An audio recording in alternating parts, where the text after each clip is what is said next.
How's it going, everyone? Welcome to my channel. If you don't know me, my name is Zoon. I'm a second year medical student in Victoria. This is my first video actually talking about my high school experience. In this video, I will talk about how I was able to get an ATAR of 99.25. More important than the actual ATAR is what I think goes into a high ATAR, and it's not probably what you think right now it is.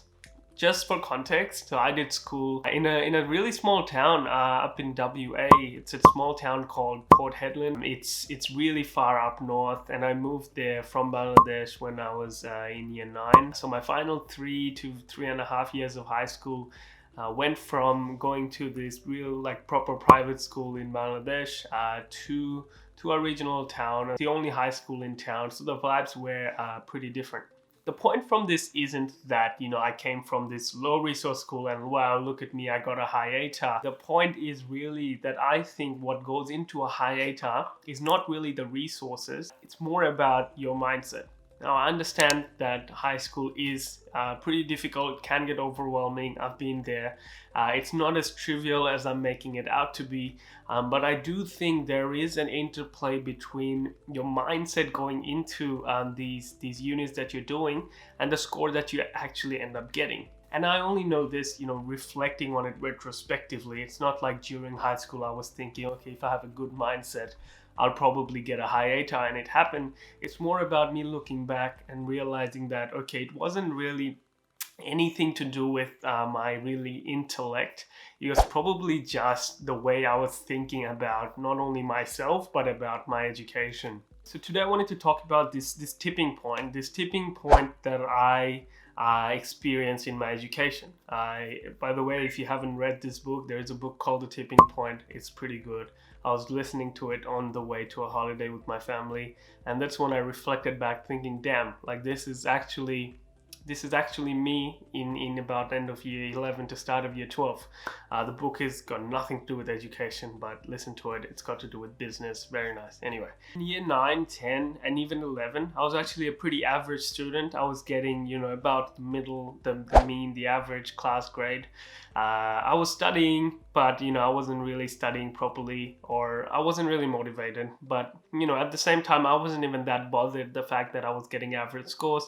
I just wanted to get by and make it to year 12 when I would start studying or whatnot. Now, start of year 12, this thing happened. So picture this, we're in a small chemistry class, about 8 to 10 people, because in small towns, most people do choose to do the other part where they start working straight away. So TAFE, about 8 to 10 of us wanted to go to university. So it's a small group. We have our first test in year 12, and everyone's kind of nervous because, this is what we've been waiting for. Everything we do actually adds to our ATAR. It was like a weird 2.5% weighting test. So obviously looking back, that wouldn't have changed my ATAR at all. But, regardless, first test, everything counts. So I do the test. I studied a bit the couple nights before. Instead of just pumping through the textbook, I watched a few YouTube videos on the topic. I think it was about on the structure of an atom, the basics, protons, electrons, neutrons, etc. So I do that. I do the test, and then 2 days later, it's the results day. The teacher's handing out the test papers, calling out names, and you go and pick it up, and your grades just bang on the top in red. So I pick it up, and I was very shocked. I got a really high score. I got 94% in this test. I was like, damn, I did that. And then I look over to the people who usually scored the highest in the class, and they ended up getting around the high 80s, but lower than me. So I was actually the highest in the class. Now, this was an experience that I wasn't used to. That I was the person who scored the highest on a test. Given it's a small test regardless, I'm talking about that kind of sense of achievement, right? Now, I went home, and that was probably the happiest I had been after receiving test results. And I think, to me, this one little test was my tipping point, because after having that feeling, I kind of got addicted to that feeling. I wanted to feel like that again. Now, I know it does sound kind of a bit too, unhealthy competitiveness, but I'm talking more about the feeling of, not only scoring highest in the class. I do think it was a bit about, hey, I'm capable of doing this, or I'm outdoing my past self. And after that, I kid you not, what happened was every test, I would study. I would study properly. Like I would study with my head in the game. I wouldn't just be sitting in the desk doing questions, just because my parents want me to study and it's year 12. I was studying because I wanted that feeling again. And I guess you guys are getting the point. The point is, I wasn't really thinking of, I need to get a 99 plus ATAR at the end of this. That's why I'm putting my head in the game now and focusing every night. It was something a bit more frequent and a bit more of a shorter turnaround. I was studying for the next test. I want to be highest in the next test, or I want to get a high score in the next test, not the ATAR or, end of year 12. And I think this little mindset thing where you set yourself these little goals or these little feelings that you hang on to is really what's going to make the difference between someone improving versus someone just plateauing in their scores. And if you are looking to get an ATAR of 90 plus, 99 plus, an ATAR does mean that you are ranking yourself against the state, right? Against each other in your class and against everyone else in the state. So at the end of the day, it is a competition. Obviously, no need to get toxic about it, but the point is you need to get addicted to one of these feelings, and that's gonna tip you off. And that's gonna be the tipping point where you just go like this hockey stick kind of growth, where you exponentially your marks start increasing. So your tipping point will be different to my tipping point. My tipping point was that one little chemistry test on atomic structures at this first week of year 12, which is pretty lucky because it's start of year 12, so I could run with it for the rest of the year. Your tipping point, you have to find that feeling and you really have to just run with the momentum. You don't even have to consciously try to like that feeling. It should be a feeling that just sticks. And it doesn't have to be anything to do with marks related at all, but something that just keeps you focused on studying.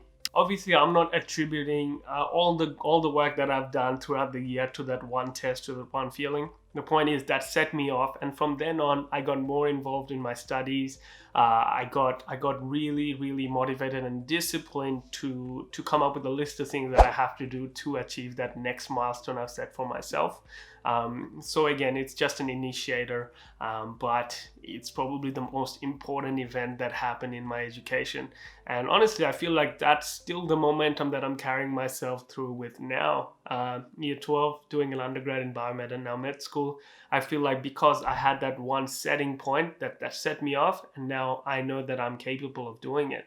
The other part of this is also like self-confidence as well. I know like going through year 9, 10, 11, not scoring as high as, I wanted to score, or say my peers were scoring or whatever, again, did have an impact on my self-confidence as well. But that one kind of tipping point also helped me realize that it's not just that I'm not getting these scores, so I'm not at that level of intellect. It's more about I probably was a bit too self-conscious to ask questions in class, even attempting mocks, because I thought if I asked a question, it's probably a stupid question, because who am I to ask a question? Mocks, mock exams, why would I do mock exams? Like I should probably just stick to the basics and then on the day just pray and get it done. So, but after this kind of tipping point, what happened to me was I was asking so many questions, and that again fed to my learning, which then led to more questions. And then it's a really good self-fulfilling cycle there. Most of my year 12 study consisted of me doing more and more mock exams, because I was now confident that, if I do a mock, I won't just get destroyed. And if I did get destroyed in a mock, that won't really impact my self-confidence, because in me now I knew that I had it in me to score as high as I wanted to.